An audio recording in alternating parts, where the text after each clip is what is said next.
اعوذ باللہ من الشیطان الرجیم بسم اللہ الرحمن الرحیم قال فإن اتبعتنی فلا تسألنی عن شیء حتى احدث لك منه ذکرا فانطلقا حتى اذا ركبا في السفینة خرقها قال خرقتها لتغرق اہلها لقد جئت شیئا امرا قال ألم أقل إنك لن تستطيع معي صبرا قال لا تؤاخذني بما نسيت ولا ترهقني من أمري عسرا۔ سورہ کہف آیات 70 سے 73۔ پچھلی آیت مبارکہ میں ہم نے یہ بات جانی کہ بالآخر حضرت خضر علیہ السلام نے حضرت موسیٰ علیہ السلام کو اپنے ساتھ سفر کی اجازت دی اور ساتھ ایک شرط بھی لگا دی۔ قال فرمایا فَإِنِ اتَّبَعْتَنِي اگر تو میری اتباع کرے گا، میری پیروی کرے گا، فَلَا تَسْأَلْنِي پس تو نہ سوال کرنا مجھ سے، عن شیئن کسی بھی چیز کے بارے میں، حتیٰ یہاں تک کہ احدث میں بیان کروں لکا تمہیں، منہ اس میں سے، ذکرا کوئی بات۔ تو حضرت خضر نے فرمایا کہ اگر میرے ساتھ چلنا ہے تو شرط یہ ہے کہ کسی چیز کے متعلق مجھ سے اس وقت تک نہ پوچھنا جب تک میں خود ہی اس کا کچھ ذکر تم سے نہ چھیڑوں۔ تو گویا حضرت خضر علیہ السلام نے اس وعدے کے بعد اس شرط پر ان کو اپنے ساتھ رہنے کی اجازت دی کہ جو کچھ وہ کریں اس کو چپ چاپ وہ دیکھتے رہیں، اس کے متعلق اس وقت تک کوئی سوال نہ کریں جب تک حضرت خضر علیہ السلام اس کو خود نہ چھیڑیں۔ فانطلقا پس وہ دونوں چل پڑے۔ اب اس لفظ فانطلقا سے مراد وہ دونوں چل پڑے تو بات ظاہر ہوتی ہے کہ حضرت خضر علیہ السلام کے ساتھ جب آپ کا سفر شروع ہوا تو آپ نے اس لڑکے کو اپنے ساتھ نہیں لیا، کیونکہ اگر یہ 3 لوگ ہوتے تو فانطلقا کے بجائے فانطلقو جمع کا صیغہ استعمال ہوتا۔ دونوں چل پڑے حتیٰ یہاں تک کہ اذا رکبا جب وہ دونوں سوار ہوئے فی السفینۃ کشتی میں۔ میں پہلے بھی وضاحت کر چکا کہ یہ جو الف آخر میں آ رہا ہے فانطلقا رکبا یہ علامت تثنیہ ہے۔ عربی میں مفرد، تثنیہ اور جمع 3 چیزیں ہوا کرتی ہیں، اس لیے 2 کو تثنیہ کہا جاتا ہے۔ خرقہا تو حضرت خضر نے خرقہا اس میں چھید کر دیا۔ قول و قرار کے بعد جب یہ کشتی میں سوار ہوئے، کشتی پر سوار ہونے کے بعد حضرت خضر علیہ السلام نے کسی جگہ سے کشتی کا کوئی تختہ توڑا تاکہ اس کو عیبدار کر دیا جائے۔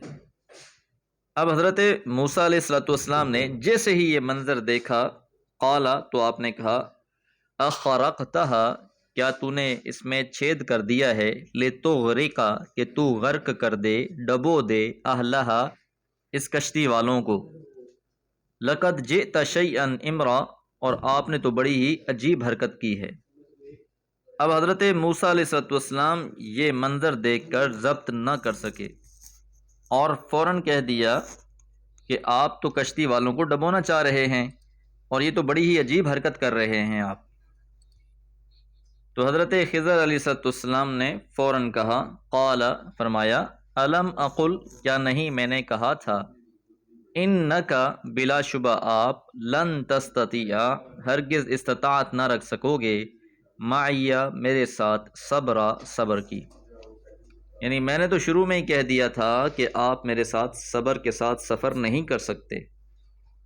حضرت موسیٰ علیہ السلام کو فوراً احساس ہوا، قال آپ نے فرمایا، لا تؤاخذنی تم میرا مواخذہ نہ کرو، میری پکڑ نہ کرو، بما نسیت جو میں بھول گیا، کہ میرے بھولنے پر آپ میری پکڑ نہ کریں، ولا ترہقنی اور آپ نہ ڈالیں مجھے، من امری میرے اس معاملے میں، عسرا تنگی میں۔ ارہاق کے معنی کسی پر اس کی طاقت سے زیادہ بوجھ ڈالنا، کسی کو مبتلا آفت کرنا۔ ارہقہ عسرا کے معنی ہوں گے کہ اس کو تنگی میں ڈال دیا۔ خضر علیہ السلام نے حضرت موسیٰ علیہ السلام کو اپنی بات یاد کرائی کہ میں نے تم سے کہا تھا کہ تم میرے ساتھ صبر نہ کر سکو گے، تو حضرت موسیٰ علیہ السلام نے فوراً معذرت کی کہ بھول ہو گئی، معاف کیجئے، میرے معاملے میں زیادہ سخت گیری سے کام نہ لیجئے۔ دعا ہے اللہ تعالیٰ نور قرآن سے ہمارے دلوں کو منور فرما دے۔ وما علیہ الا البلاغ۔ اعوذ باللہ من الشیطان الرجیم، بسم اللہ الرحمن الرحیم۔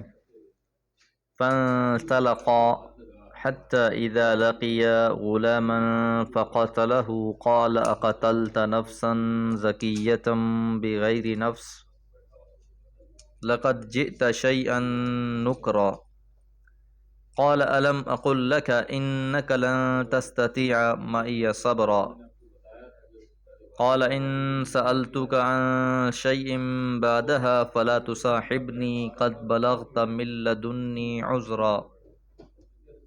سورہ کہف آیات 75 اور 76۔ پچھلی آیات میں ہم نے یہ بات جانی کہ حضرت خضر علیہ السلام نے کشتی کو عیبدار بنانے کے لیے اس میں جب چھید کرنا چاہا تو حضرت موسیٰ نے فرمایا تھا لتغرق اہلہا، کیا آپ اس کے سواروں کو ڈبونا چاہتے ہیں؟ تو حضرت خضر علیہ السلام نے فرمایا تھا الم اقل انک لن تستطیع معی صبرا، کہ میں نے تم سے کہا نہ تھا کہ تم میرے ساتھ صبر نہ کر سکو گے۔ بہرکیف آپ کی معذرت کے بعد دوبارہ سفر جاری رکھنے پر حضرت خضر راضی ہوئے۔ فانطلقا، پس وہ دونوں چل پڑے، حتیٰ یہاں تک کہ اذا لقیا، جب ان دونوں کی ملاقات ہوئی، غلامن، ایک لڑکے سے، فقتلہ، تو حضرت خضر نے اسے قتل کر دیا۔ اب یہ بھی بڑا عجیب معاملہ تھا کہ حضرت خضر علیہ السلام نے ایک بچے کو دیکھا اور قتل کر ڈالا، نہ اس سے کوئی بات چیت ہوئی، نہ اس کے بارے میں کچھ جانا۔ اب یہ معاملہ حضرت موسیٰ علیہ السلام کے لیے بڑا عجیب تھا، تو حضرت موسیٰ علیہ السلام نے قالا، فرمایا، اقتلتا، کیا تم نے قتل کر دیا ہے، نفسن، ایک جان کو، زکیتن، پاکیزہ ہے۔ زکیہ کا معنی الطاہر من الذنوب، ایسا بچہ جو ابھی گناہوں سے پاک ہو۔ اب زکیہ کہنے کی مفسرین نے دو وجوہات بیان فرمائی۔ ایک تو یہ کہ ان دونوں نے اسے کوئی ایسا جرم کرتے ہوئے نہیں دیکھا تھا، لہذا حضرت موسیٰ علیہ السلام نے فرمایا نفسن زکیتن، نفس جو پاکیزہ ہے۔ اور دوسری وجہ یہ بیان کی گئی وَإِمَّا لِأَنَّهَا صَغِيرَةٌ لَمْ تَبْلُغُ الْحِنْسَ، کہ ابھی تو وہ لڑکا ہی تھا، ابھی وہ اس عمر کو پہنچا ہی نہیں تھا کہ جس سے شریعت اس کو مکلف بناتی ہے۔ بہرکیف وجہ جو بھی ہو، حضرت موسیٰ علیہ السلام کے لیے یہ معاملہ بڑا عجیب تھا، اس لیے فرمایا لَقَدْ جِئْتَ شَيْئًا نُكْرًا، کہ تحقیق آپ نے تو بڑا عجیب کام کیا ہے۔ اب جب موسیٰ علیہ السلام نے یہ بات کہی تو حضرت خضر نے فرمایا، قالا، آپ نے فرمایا، الم اقل، کیا نہیں کہا تھا میں نے، لکا، تجھ سے، انکا، بلا شبہ، تو، لن تستطیع، ہرگز صبر نہیں کر سکے گا، معی صبرا، میرے ساتھ صبر پر۔ اب یہاں ایک بات نوٹ کریں کہ جب معاملہ پہلی بار ہوا تھا کشتی والا، تو حضرت خضر علیہ السلام نے کہا تھا الم اقل انکا، تاکید اس میں بھی تھی، لیکن یہ جو دوسری بار واقعہ ہوا ہے اس کے بعد تاکید مزید بڑھ گئی ہے، الم اقل لکا انکا، تو اس جملے میں مزید تاکید پائی جاتی ہے کہ کیا میں نے کہا نہ تھا کہ تم میرے سے صبر کر ہی نہ سکو گے۔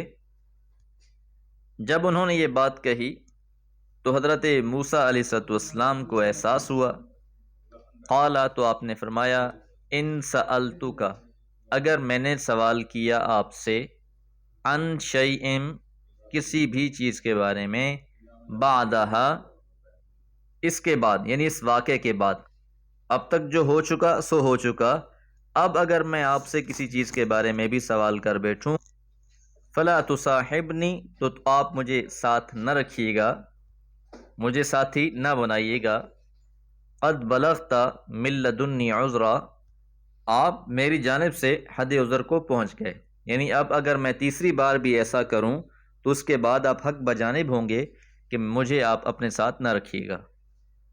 تو یہ حضرت موسیٰ علیہ السلام کے امتحان کا دوسرا مرحلہ تھا۔